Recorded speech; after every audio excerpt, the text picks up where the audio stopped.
तर असं आहे की सत्तेसाठी ही लोक सत्ता मिळवण्यासाठी वाटेल त्या स्तराला जाऊ शकतात। हे आता महाराष्ट्र संपूर्ण कर्जाच्या खाईत लोटल्यानंतर दिसायला लागलाय। लोकप्रिय घोषणा करत असताना आपल्या तिजोरीत काय आहे याचा विचार करून निर्णय होण्याची आवश्यकता होती, परंतु निवडणुकीच्या तोंडावर ज्या योजनांचा सपाटा सुरू केला आणि राज्याला बर्बाद केलं, राज्याला आर्थिकरित्या कमकुवत केलं, कर्जबाजारी केलं, ही उद्या हे सत्ता मिळवण्यासाठी महाराष्ट्राला विकतील अशा प्रकारची स्थिती राज्याची आणून ठेवलेली आहे। आणि यासाठी आज जे कर्ज दिसत आहे ते 9 लाख कोटीच्या घरात आहे आणि या पलीकडे जाऊन लोकांची देणे आहेत ते जर पाहिलं तर 10 लाख कोटीच्या वरचं कर्ज आहे। आणि मला वाटतं की पुन्हा 2-3 वर्ष या कर्जातून राज्य बाहेर काढणं कठीण आहे। केंद्र सरकार दर वर्षाला कर्ज वाढवून परवानगी देत असतं। एकीकडे सांगतात 25% पर्यंत कर्ज काढू शकतो स्थूल उत्पन्नाच्या, आणि आता 20% जवळपास गेलेला आहे।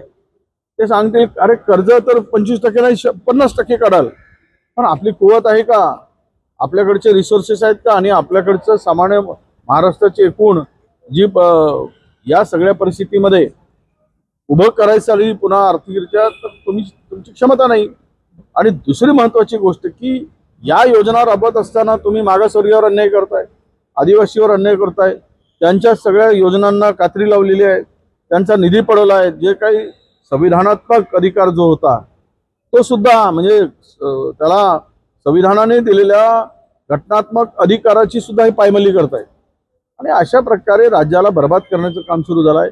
इन्फ्रास्ट्रक्चरच्या नावावर कमिशनखोरी प्रचंड वाढली आहे। एखादा कामाचं एस्टिमेट जर 200 कोटी असेल तर ते वाढवून 400 कोटी केलं जातं आणि वरचे 200 कोटी रुपये सरकारचे सगळे मिळून आपल्या घशात घालत आहेत। यामुळं उद्या महाराष्ट्राची स्थिती भयानक वाईट होईल आणि याला हे जबाबदार माहितीचं सरकार असेल। तुम्ही म्हणता की एस्टिमेट वाढवून कामं सुरू आहे सध्या, विरोधी पक्ष म्हणून तुम्ही या संपूर्ण प्रकरणाच्या आम्ही खूप चौकशीची मागणी केली, दर अधिवेशनात करतोय, पण आता सरकार जर बेशरमाचं झाड लावून बसलं असेल तर त्याला काही इलाज नाही।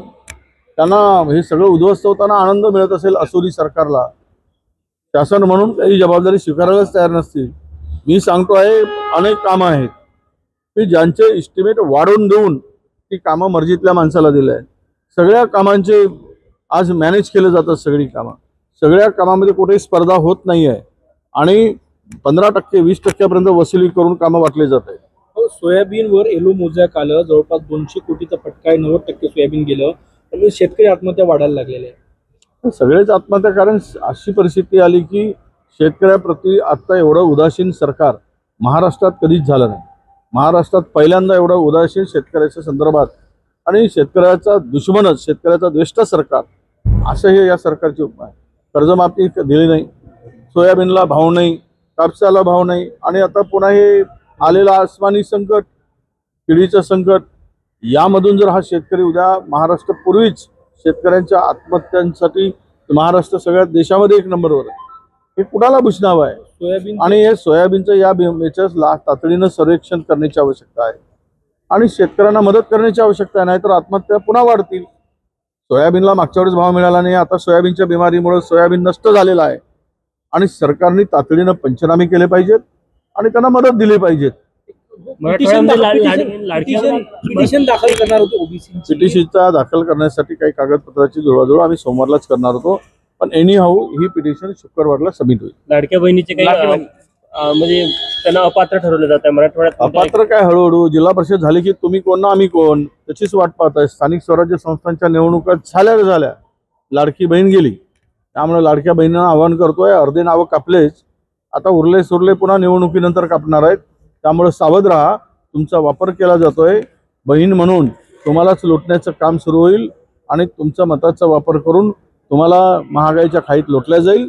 त्यामुळे माझी सगळ्या बहिणींना विनंती आहे की ज्यांचे नावं या सरकारने पूर्वी लाडक्या बहीण योजना दिली आणि रद्द केले असतील त्यांनी यांचा एकेकाचा मोजून बदला घेण्याची तयारी ठेवा, तरच हे सुधारतील।